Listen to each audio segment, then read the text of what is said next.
Abi resim gelmişsiniz. Yedi Emin, bak Yedi Emin demek.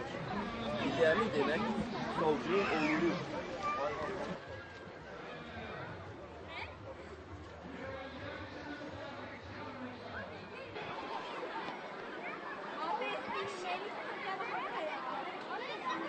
İmam Hatip'i tercih ediş sebebimiz tabii gerçi bu anlamda çocuklarımıza evde ahlak bilinci, dini bilgileri veriyoruz ama tabii bu konuda biraz yetersiz kaldığımızı düşünüyoruz.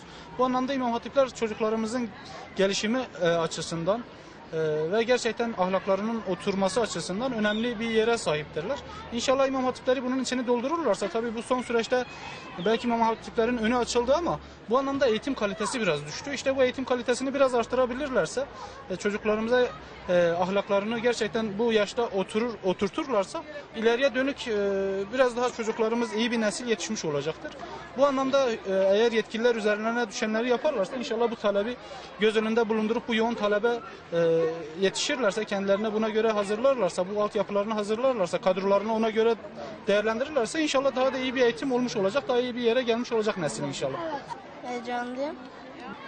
Kur'an'ı öğreneceğim. Başka dinimi öğreneceğim. Gelecek torunumdur. Çocukların hepsine, bütün çocuklara hepsine başarılar diliyorum. 2. Evet. Klinik günü hiçbir şey aklıma gelmiyor. Bütün arkadaşlarıma başarılar diliyorum.